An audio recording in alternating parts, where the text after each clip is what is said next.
Handshakes can tell us an awful lot about a person, sometimes not the message that they're intending to send. When we're nervous, when we're apprehensive, when we're overly aggressive, we can send the wrong messages about who we really want to be. And obviously what we want to do, particularly in a job interview situation, a networking situation, a new business contact, is to exude confidence, professionalism, but also warm and friendly.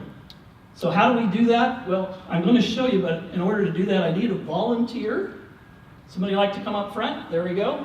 Gilly, who I met earlier. Hard to forget your name, Gilly. I was telling everybody like Gilligan or Silly, whatever helps. Like Gilligan or Silly, okay, all right, that does help. Yeah. All right, so let me show you a couple of ways that aren't so good to handshake and explain kind of why. The first one, I was as a hiring manager in my 20-year corporate career, I ran into this more often than you might believe, of folks who would come in the door and their number one goal was to get to that seat.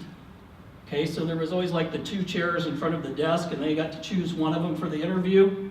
Some people seemed to think coming in the door that they just couldn't wait to get sat down. So they would rush through the handshake with a timid handshake, eyes looking down at the floor, and just get me to that chair. If I could just make it to the chair, maybe I can make it. So obviously that sends a pretty poor message, particularly when I'm hiring for communications positions. The message is I'm shy, I'm not confident, I'm not sure I should even be here. Not somebody you want to hire, and it's difficult to recover from that first impression. It's not impossible, but it's difficult to recover from that position. I also saw an unbelievable amount of goofy handshakes. There's what I call the lumberjack. Some people just apparently overly excited. We saw recently from a president of the United States and a prime minister of Japan what I call the will this ever end handshake that just goes on like our hands are connected to our mouths, and as long as we're talking we must still shake hands, right? So there's also the friendly, hard to do this with a microphone, but extending out there. That's fine for folks that you've known for 20 years and maybe you haven't seen for a while. Not so good from a first meeting. So how should you shake hands? Well, the first thing you need to do is square up with the person you're talking to. This shows that you're actually interested in that person. If you're kind of sideways, it's like, well, maybe I'm just not really into this as much as I need to be.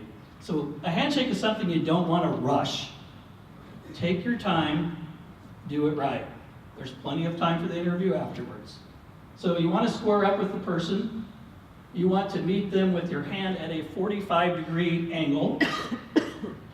All right, some people believe the term upper hand comes from folks who are dominant who kind of want to turn you on that.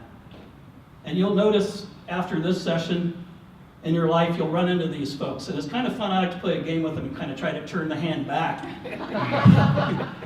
And you'll feel people resist, and it's an unconscious resistance usually. I don't think they're consciously thinking, aha, he's trying to get the upper hand. I think it's an unconscious motion, but it is kind of fun to play with them a little bit. You can't control the other person and what they're doing, but you can control yourself.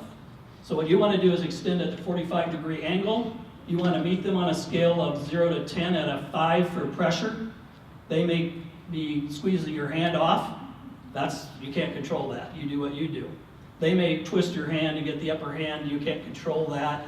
Again, you can push back if you want to play with them, but you can't control that. How long should you hold on? Well, you don't want to consciously be counting, but I recommend kind of 3 pumps and you're out. So you can continue talking with someone when you're done, but you don't want to do the never-ending handshake where apparently together we're inflating an air mattress. All right, so let's practice this for real. Hi, I'm Paul. Hi, Paul. I'm Gilly. Nice to meet you. Excellent. All right, good job. Everyone give Gilly a hand.